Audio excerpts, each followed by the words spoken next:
Hello friends, welcome to Study where we talk about electrical and electronics. Keep updating yourself by subscribing the channel. Now superposition theorem. It's an interesting theorem. इसमें क्या होता है, किसी भी linear bilateral network में दो या उनसे ज़्यादा वोल्टेज सोर्सेज हों तो एक पर्टिकुलर ब्रांच में करंट फाइंड करने के लिए हम एट अ टाइम एक सोर्स कंसिडर करते हैं, बाकी सोर्सेज को इंटरनल रेजिस्टेंस से रिप्लेस कर देते हैं और हर एक सोर्स की वजह से जो अलग अलग करंट मिल रहा है उसका हम अलजेब्रिक सम कर देते हैं। ओके, इसका एक डेमोन्स्ट्रेशन देता हूँ मैं आपको नेटवर्क के through.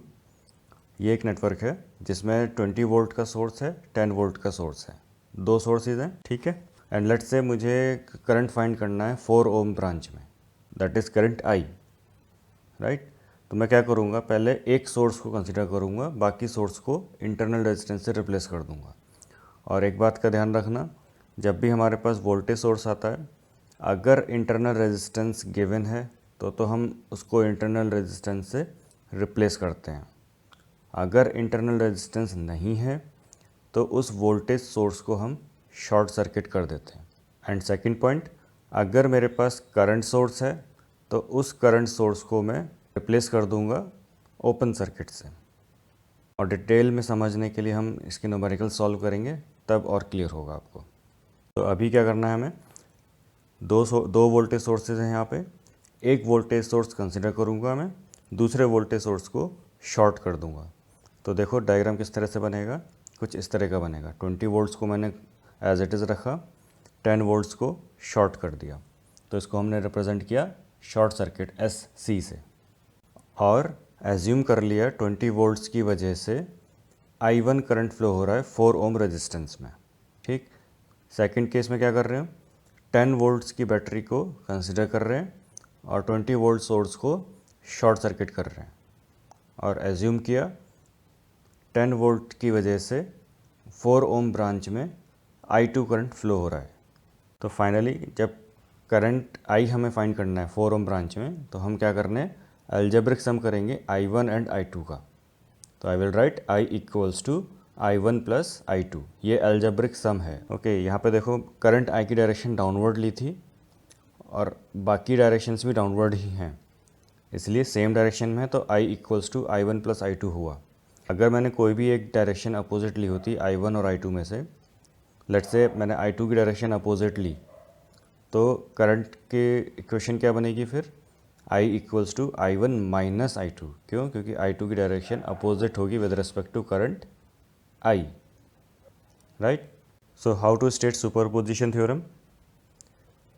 Superposition theorem states that in a linear bilateral network, okay, can you think about linear bilateral network? Linear means that follows Ohm's law. Bilateral means a particular element that conducts current in both directions.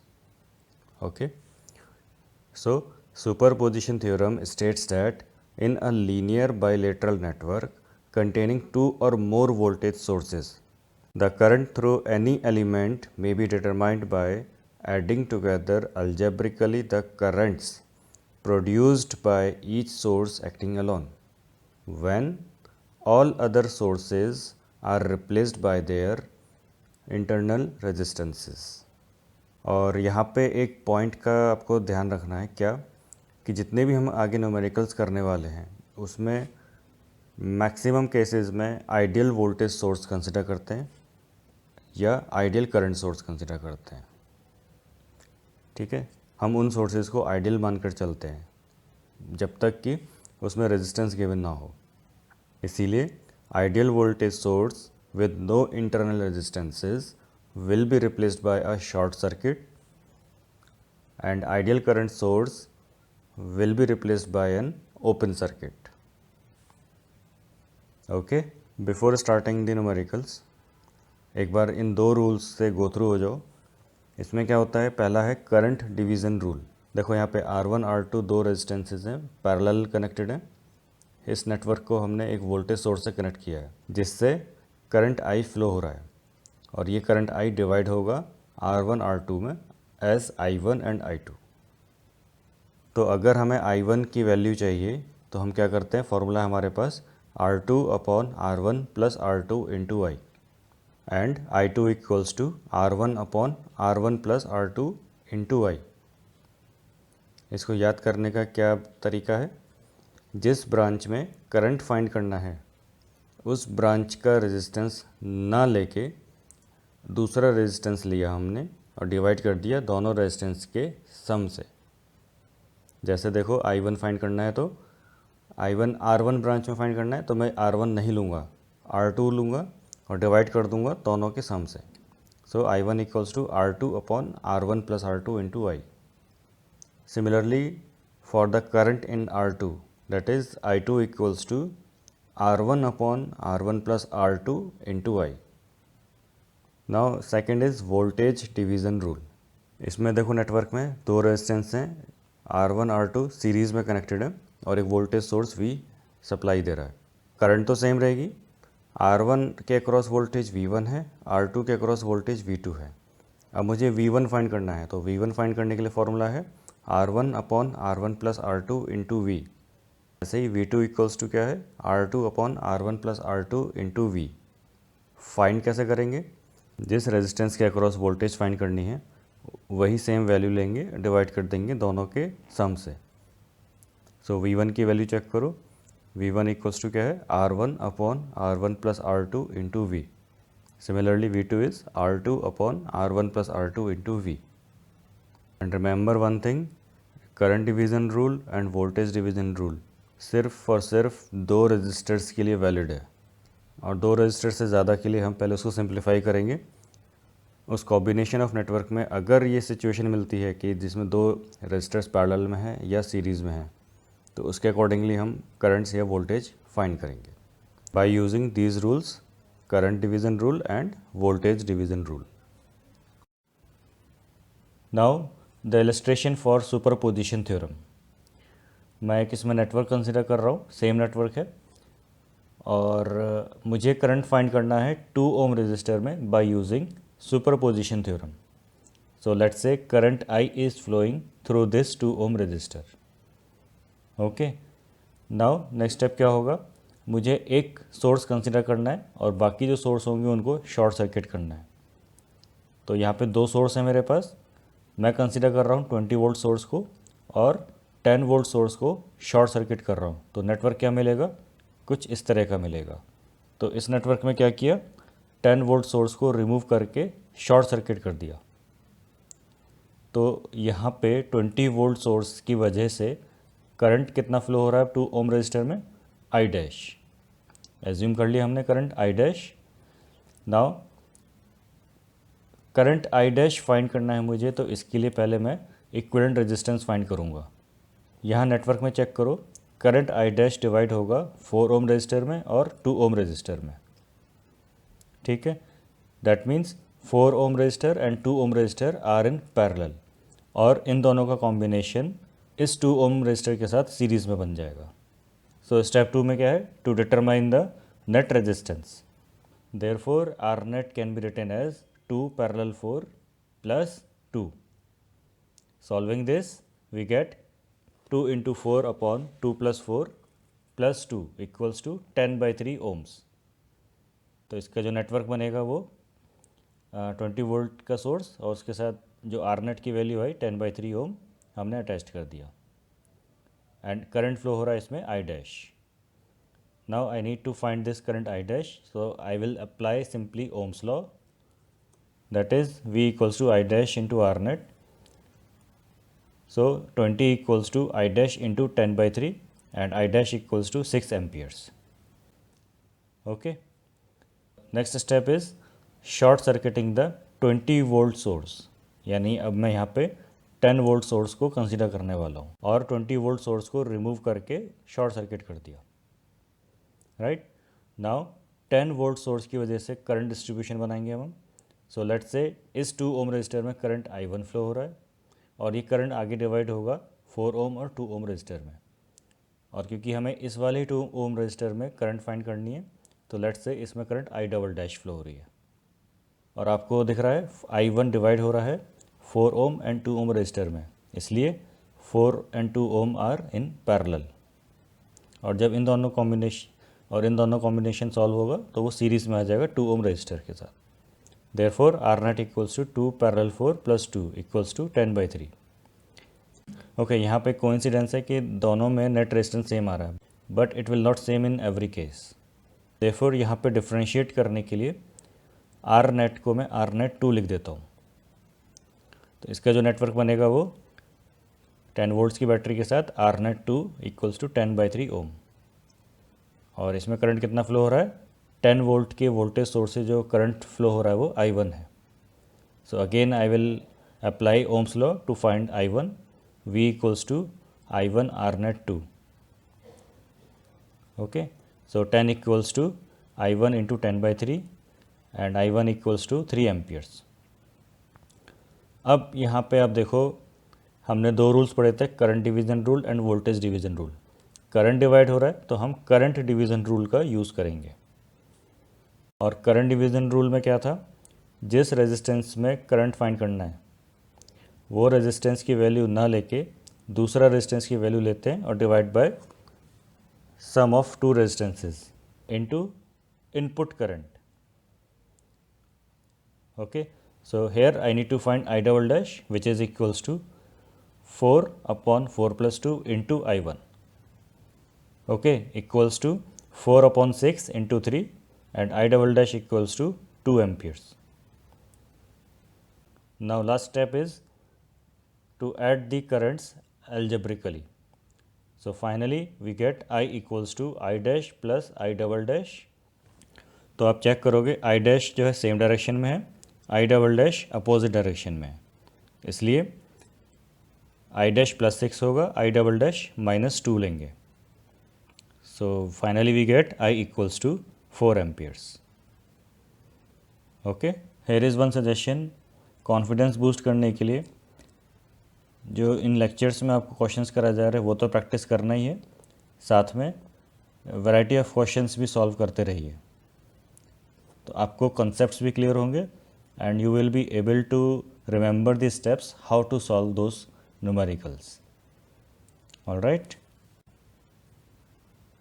let's do another question. Using superposition theorem, determine currents in all the resistors of the network shown. Okay, ये network दिया हुआ है हमें जिसमें 10 volt का voltage source है and 2 ampere का current source है। सो फर्स्ट केस क्या बनेगा? 10 वोल्ट को शॉर्ट करेंगे, ओके, एंड 2 एम्पियर को ओपन सर्किट करेंगे। Now question is asking to determine the currents in all the resistors. So let's say current in 10 ohm resistor is I1, current in 5 ohm resistor is I2 and current in this 5 ohm resistor is I3। So taking case 1, short circuiting the 10 volt voltage source. तो network कैसे बनेगा? इस तरह से बनेगा जिसमें हमने 10 volt का वोल्टेज सोर्स को रिमूव करके उसको शॉर्ट सर्किट कर दिया एंड 2 एम्पियर का करंट सोर्स है हमारे पास। अब इसकी वजह से हम क्या करेंगे? करंट डिस्ट्रीब्यूशन करेंगे। So you can see 2 ampere इस ब्रांच में फ्लो हो रहा है और इस नोड पे करंट डिवाइड हो रहा है और इक्वली डिवाइड होगा। क्यों? क्योंकि 5 ओम रजिस्टर दोनों तरफ है, राइट। तो 1 एम्पियर करंट इधर जाएगा, 1 एम्पियर करंट इधर जाएगा।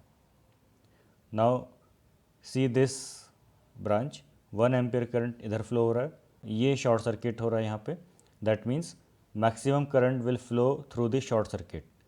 और 10 ओम का रजिस्टर है, इसमें करंट फ्लो नहीं होगा क्योंकि ये अब बाईपास हो जाएगा। Okay, so remember this thing, जब भी पैरेलल में शॉर्ट सर्किट आता है तो शॉर्ट सर्किट से ही मैक्सिमम करंट फ्लो हो जाता है, और शॉर्ट सर्किट के साथ जो पैरेलल में रेजिस्टेंस कनेक्ट है उसमें करंट ज़ीरो फ्लो होता है, यानी कि करंट फ्लो नहीं होता उसमें। इसीलिए इस 10 ओम रेजिस्टेंस में there will be no current. Okay, तो let's say current in 10 ohm resistor be I dash, current in 5 ohm resistor be I2 dash and current in another 5 ohm resistor be I3 dash.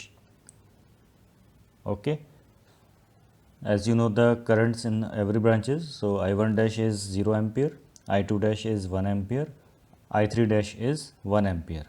it is not 3 ampere, it is 1 ampere. Okay. Now considering the second case, that is open circuiting the 2 ampere current source. तो इसमें आप देख रहे हो network में 2 ampere current source को remove करके open circuit रख दिया उसको, और 10 वोल्ट सोर्स इसमें लगा हुआ है. सो इस 10 वोल्ट सोर्स की वजह से अब आप करंट डिस्ट्रीब्यूशन करोगे पूरे नेटवर्क में. लेट्स से 10 वोल्ट सोर्स की वजह से करंट आई फ्लो हो रहा है, और ये करंट आई अब डिवाइड होगा 10 ओम रजिस्टर में, लेट्स से I1 डबल डैश, एंड इस 5 ओम रजिस्टर में I2 double dash, and another 5 ohm resistor में let's say it is I3 double dash. और यहाँ पे चेक करो, यहाँ पे करंट नहीं होगा, यानी क्योंकि ओपन सर्किट है, जहाँ पे भी सर्किट ब्रोकन होता है या ओपन सर्किट होता है उस ब्रांच में करंट ज़ीरो होगी. ओके. तो इसलिए इन दोनों 5 ओम रजिस्टर्स में करंट सेम रहेगी, यानी कि I2 double dash will be equals to I3 double dash. Alright. Now I need to calculate the net resistance for this network. तो आर नेट कैसे निकालेंगे? यहाँ पे चेक करो, 5 ओम और 5 ओम रेजिस्टर दोनों सीरीज़ में, और ये कॉम्बिनेशन मिलके 10 ओम रेजिस्टेंस के साथ पैरेलल बनाएगा. Therefore R net equals to 5 + 5 in bracket parallel with 10 ohm resistor. Therefore 10 is parallel to 10, and we get 10 into 10 upon 10 plus 10 equals to 5 ohm. तो जैसे नेटवर्क पहले बनाया था, 10 वोल्ट का बैटरी सोर्स होगा यहाँ पे, और 5 ओम का आर नेट कनेक्ट होगा उससे. Now applying ohm's law, V equals to I into R net. 10 equals to I into 5, so I becomes 2 ampere. अब नेटवर्क में देखो I इक्वल्स टू 2 एम्पियर मिल गया मुझे, और क्योंकि ये 5 ओम और ये 5 ओम रजिस्टर दोनों को ऐड करके 10 ओम रजिस्टर बन रहा है, एक ब्रांच ये 10 ओम की बन जाएगी और दूसरी ब्रांच 10 ओम की है ही, यानी दो रेजिस्टेंस इक्वल वैल्यूज़ के, और करंट डिवाइड हो जाएगा equal. That means I2 double dash की वैल्यू 1 होगी, I1 डबल डैश की वैल्यू भी 1 होगी. So I can write I1 double dash equals to 1 ampere, I2 double dash equals to 1 ampere, I3 double dash equals to 1 ampere. Finally, I will find I1. I1 is I1 dash plus I1 double dash, which is equals to 0 plus 1 equals to 1 ampere. Then I2 equals to I2 dash plus I2 double dash, which is equals to minus 1 plus 1. Why? Because I2 dash की direction opposite है original current I2 के. Okay, so I2 becomes 0 ampere. Then I3 equals to I3 dash plus I3 double dash equals to 1 plus 1 equals to 2 ampere. Now apply your knowledge to solve these questions. So answer to first question is 0.75 ampere. Answer to second question is 1.667 ampere in upward direction. Thank you for watching. You may spread the knowledge by sharing the link. And for more updates, please subscribe the channel.